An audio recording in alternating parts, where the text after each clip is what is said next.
Duty చేస్తారు. వాళ్ళు పూర్తిగా ఉంటే అసలు అది షట్ డౌన్. అట్లే ఇప్పుడు ఎల్పిడిసిఎల్, ఎస్పీడిఎస్సిఎల్ మేజర్ ఎక్కువ ఆర్టిజన్స్ 1000 మంది, 15,000-16,000 మంది ఈ రెండింటిలో ఉన్నారు.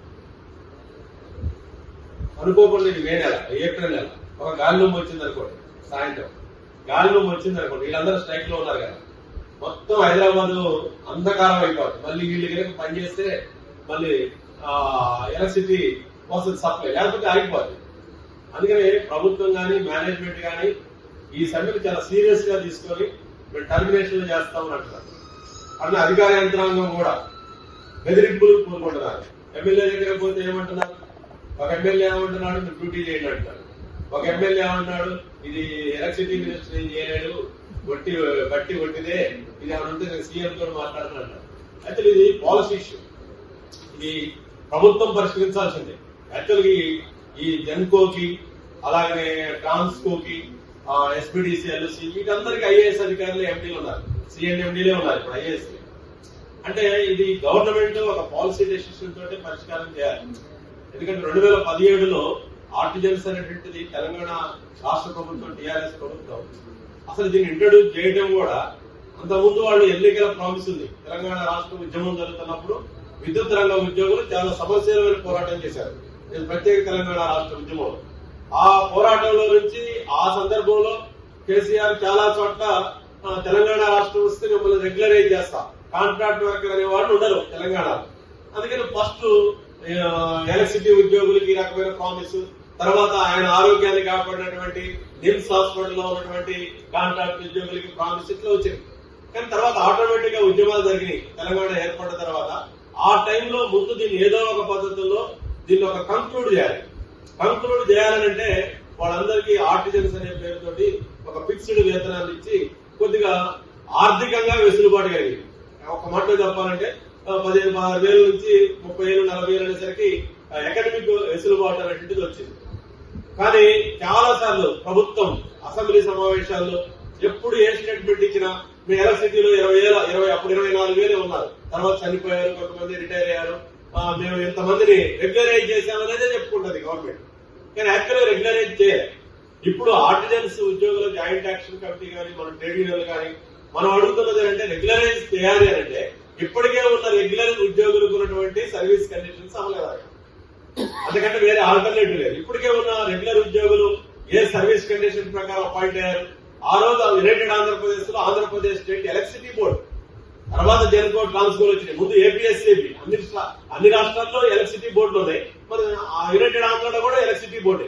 అందుకని వాళ్ళ ఆంధ్రాలో కానీ తెలంగాణలో కానీ రెగ్యులర్ ఉద్యోగులంతా కూడా Andhra Pradesh state electricity board service condition ప్రకారం పనిచేస్తున్నారు. మళ్ళీ రాష్ట్ర ప్రభుత్వం, టీఆర్ఎస్ ప్రభుత్వం టైంలో ఉద్యమాలు జరుగుతుంటే మరి మాకేంటి సర్వీస్ కండిషన్, మరి మాకు లేకపోతే మాకు పిఎఫ్ ఎట్లా, మాకు పెన్షన్ ఎట్లా, మరి ఇవన్నీ ఉండాలి కదా. ఇవన్నీ ఉండాలనుకున్నప్పుడు మళ్ళీ ఇంకొక తొండి ఆట ఏంటంటే 2019లో స్టాండింగ్ ఆర్డర్ తీసుకొచ్చింది.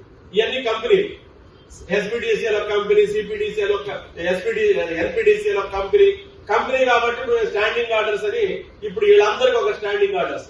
అంటే తెలంగాణ రాష్ట్రంలో ఎలక్ట్రిసిటీ ఉద్యోగులు, రెగ్యులర్ ఉద్యోగులకు ఒక సర్వీస్ కండిషన్స్, ఆర్టిజన్స్ కి స్టాండింగ్ ఆర్డర్స్, అలాగే ఇప్పుడు కాంట్రాక్ట్ వర్కర్లకు ఇంకొకటి, పీసీ రిలేటెడ్ వర్కర్కి దిక్కు దివాణా ఏమీ లేదు, కనీస వేతనం కూడా లేదు. ఇప్పుడు ఈ నేపథ్యంలో ఈ సమ్మె ఒక రకంగా చాలా కరెక్ట్ అయినటువంటి సమ్మె. కన్వర్షన్ అయితేనే వాళ్ళకి ఇప్పుడు ఇంజనీర్ అనే డిజిగ్నేషన్ రావాలి. ఇప్పుడు ఆర్టిజన్స్ లో స్టాండింగ్ ఆర్డర్స్ లో ఏం తీసుకొచ్చారు, కేటగిరీలు గ్రేడ్ 1, గ్రేడ్ 2, గ్రేడ్ 3, గ్రేడ్ 4 అంటే తీసుకొచ్చారు. కానీ రెగ్యులర్ సర్వీస్ లో ఏమున్నాయి, సబ్ ఇంజనీరు, జూనియర్ అసిస్టెంట్, లేకపోతే సబార్డినేట్, 10th క్లాస్ లోపు ఉంటే ఐటీఐ లాంటిది అయితేనో జూనియర్ లైన్ మెన్, ఇలా ఉన్నాయి. ఇప్పుడు ఆ కేటగిరీలో అంటే వాళ్ళ విద్యార్హతను బట్టి వాళ్ళు ఒక పోస్ట్ లో ఫిక్స్ కావాలంటే సర్వీస్ కండిషన్ లో ఏపీఎస్సీబీ సర్వీస్ కండిషన్స్ ని అప్లై చేయాలంటే కన్వర్షన్ చేయాలి. ఇది ఒక మౌలికమైనటువంటి డిమాండ్, ఇది పాలసీ బేస్డ్ డిమాండ్. దీనికి పరిష్కారం ఏంటంటే ఇది గవర్నమెంట్ చేయాల్సినటువంటి, ఖచ్చితంగా గవర్నమెంట్ చేస్తే ఇది పరిష్కారమైన డిమాండ్, పరిష్కారం కాని డిమాండ్ కాదు. ఎందుకు పరిష్కారం కావట్లేదు? మెయిన్ పాయింట్ అంటే ఈ రోజు ప్రభుత్వాలు పవర్ సెక్టార్ లో, పర్టికులర్ గా అన్ని సెక్టార్స్ లో కూడా కార్మికులు యూనిఫై కావడానికి వాళ్ళు ఇష్టం లేదు. కార్మికులు ఒకే తీరుగా ఉంటే బార్గెనింగ్ పవర్ పెరిగింది.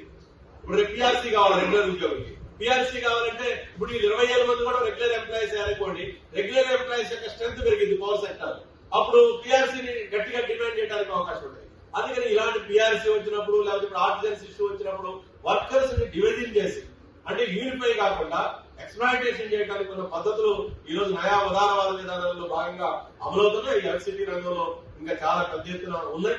అత్యంత దారుణమైన విషయం ఏంటంటే ఇప్పుడు డిమాండ్లలో ఎంత న్యాయం అనే దానికి కాంట్రాక్ట్ పీస్ రేటెడ్ వర్కర్స్ కి జీవో నెంబర్ 11 అమలు జరపంటున్నారు. అంటే మినిమం వేజెస్ షెడ్యూల్డ్ జీవో అమలు జరపంటున్నారు. ఇప్పుడు ఏమవుతుంది? ఇప్పుడు ఏమవుతుందంటే ఏపీలో బేసిక్ ఉంది, తెలంగాణలో వీడియో ఉంది. ఇప్పుడు 2010లో వచ్చిన జీవో కదా, 2010 జీవో అంటే బేసిక్ వేతనాన్ని నిర్ణయించింది అప్పుడు యునైటెడ్ ఆంధ్రప్రదేశ్. మళ్ళీ ఈ 15 ఏళ్లలో రివిజన్ కాలేదు కాబట్టి ఇప్పుడు వీడియోలో తెలంగాణ వీడియో అవుతుంది. ఇది అన్సైంటిఫిక్. ఒక రకంగా వేతనాల దగ్గర, ఆర్టిజన్స్ దగ్గర వాళ్ళ చదువులు బట్టి ఇప్పుడు పర్మనెంట్ ఎంప్లాయీ సరిపోతే డిపెండెంట్ ఉద్యోగం ఉంది ప్రొవిజన్. డిపెండెంట్ ఎంప్లాయీ ఉంటే ఉదాహరణకు ఒక సబ్ ఇంజనీర్ కొడుకు సరిపోయింది అనుకోండి, ఆ అబ్బాయి ఇప్పుడు బీటెక్ చేసింది అనుకోండి, మళ్ళీ డిపెండెంట్ ఎంప్లాయీగా అతను సబ్ ఇంజనీర్ గా రిక్రూట్ అవుతున్నాడు. ఐటీఐ చేసే వర్కర్ ఇప్పుడు సరిపోయింది అనుకోండి, ఆ వర్కర్ కొడుక్కి జూనియర్ లైన్మెన్ గా డిపెండెంట్ ఎంప్లాయ్మెంట్ వస్తుంది. ఇప్పుడు ఆర్టిజన్స్ లో కూడా సరిపోతున్నారు.